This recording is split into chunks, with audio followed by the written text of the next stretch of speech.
Hey there guys, how's it going? It's Afraid Not, and today I've got something other than Call of Duty. I don't think I've uploaded anything other than Call of Duty since I think October, when I last done a Battlefront video on the beta.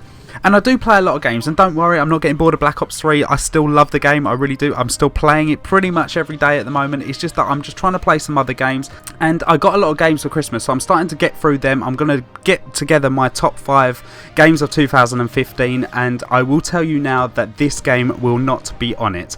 But it does deserve a video within its own right, because I think throughout the year of last year I made a few videos saying that this is my most anticipated game of 2015, and when it came out I was quite disappointed. In fact, very disappointed. I thought that this game was going to be, you know, the next big thing for me, because number one, I'm a massive shooter fan, and number two, I'm a massive Star Wars fan, and putting them two together, and after all the stories of Battlefront and Battlefront 2 back in the day of, you know, 2005 or whenever it was they come out, I didn't actually play it at that time, and I have got them since on Steam. And obviously playing a game that's, you know, over 10 years old, you never get the full experience really, because you're so used to, you know, current day graphics and current day gameplay that, you know, a game that's 10 years old, it really doesn't kind of work with me personally. I mean, I'm not one of them type of guys that likes to play really old games, even though even if I did play them back in the day, I still don't really like going back and playing them, because I'm just so, you know, used to these days. I know it sounds really ridiculous, but so we'll digress anyway. So let's make this into like a mini review, let's say. Now let's talk about the good things about this game.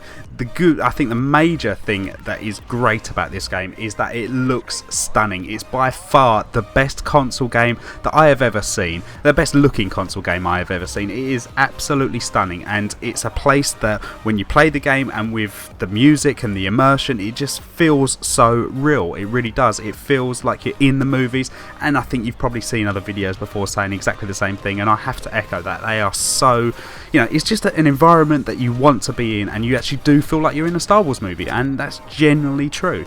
If I'm being honest, that's the only positives that I can really say about this game. So let's get into the gunplay. The gunplay is okay, average at best. The hit detection is very wonky. Every single weapon in this game feels pretty much exactly the same, and I kind of can get that. I suppose they're all laser guns. I mean, some of them have a higher fire rate than others.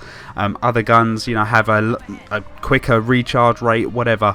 And that weapon that you got just for pre-ordering the game, I know that you get it even if you don't pre-order it, but you have to rank up to level 35 or 50 or whatever it is, but you get it straight away if you pre-ordered the game, which is bullshit if you ask me. I mean, there's so many things I can get into regarding the pricing scheme, but that gun that you get for pre-ordering the game is the most overpowered gun on this game. It is fucking ridiculous. They added this customization system into the game, which I wish they hadn't, because it is fucking embarrassing. It really is. It's the worst customization system that I've ever seen. You've literally got like about 5 outfits, and then you can choose between 5 different heads to each outfit. It is so bad. I've never seen anything like it, and I wouldn't expect something like this from DICE. One thing they did do is put about 10 game modes, I think, in this game, something like 8 or 10, I don't know, but the main flagship game mode, Walker Assault, is the most unbalanced game mode that I've ever seen. If you're ever on the Rebels team, you are in for a horrible time. If you're on the Imperial side, you are in for a good time, because you've just got this whole spawn trap system.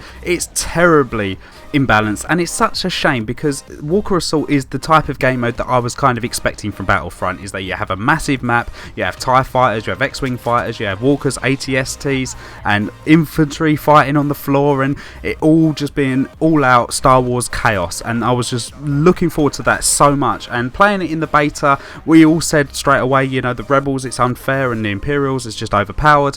We all said it in the beta, but they didn't change anything. They really didn't. And I think the most frustrating thing about playing as Rebels, for me personally, is that the ATSTs can kill you even though they're being controlled by the AI. It's ridiculous. I mean, the way that I balance it is basically just give the Rebels more tools to use, and, you know, like the turrets that are spread around the map, make it so the Imperials can't get in them, but only the Rebels can use it, but obviously the Imperials can shoot them out, whatever.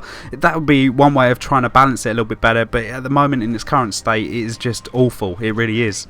I have found actually some joy playing the fighter squadron mode, which it is actually quite a lot of fun for about, you know, half hour. After that, it does get a little bit tedious and boring, but when you playing as, you know, an X-Wing fighter, and you're taking out these TIE fighters, and you're arguing over this ship that's being flown across the map, and you've got to, one team's got to try and take it out, the other team's got to try and defend it. There is a little bit of objective play there, and it is good fun to play. And And it kind of annoys me a little bit that there's AI that you can shoot at as well. I just wish they'd done away with the AI and replaced them with players, and instead of having it 10v10 and then having 10 AI against 10 AI, I'd rather them just have 20 versus 20 all up in the air. Massive chaos. Would have been, I think, a lot more fun personally.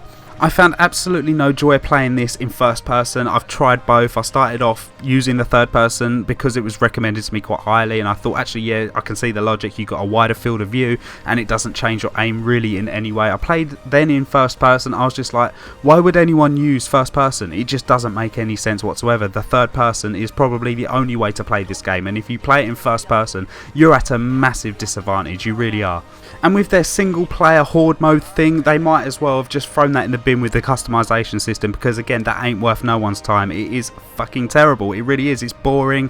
I think the game overall is actually quite a boring game. I can sit down, I can have a little bit of fun with it for half hour, especially playing with friends. If I've got friends on, I'll play it, whatever. But it's a really difficult game to sort of go from Black Ops 3 or Fallout 4 or any of these other good games that I've got at the moment. I kind of find it really hard to warrant this game any of my time whatsoever, unless it is playing with friends. It is really bad, and I don't pay full price for this, please. I mean, they're charging, I mean, the prices of this is ridiculous within itself. I mean, the season pass alone I think was the same price as the game at full price at £54.99, and yeah, it's such a disappointment, because this is a game that I really was looking forward to last year, and I thought that, you know, this could be the perfect game for me. And a lot of people were saying, oh, it's just going to be Battlefield 4 with a Star Wars skin, and if it was that, I would have been so much happier. I really would have. I love Battlefield 4, I love Star Wars, and if you combine the both, it would have been, for me, a really good game. Anyway, I hope you enjoyed the video. I probably won't make any more on Battlefront unless there is some major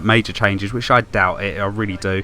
It just seems like a cash grab to me, and I do think EA and DICE have really taken the piss and exploited a very passionate fan base, especially on the back of the movie coming out. The movie was excellent, and thank God the movie was excellent, because the game, I'm sorry, just isn't excellent. So, hope you enjoyed the video. If you did, please leave a rating. I'll be doing reviews, I think, on some other games that I've got, so hopefully you'll look forward to seeing those. If you enjoyed the video, please leave a rating. Have a good weekend, and take care.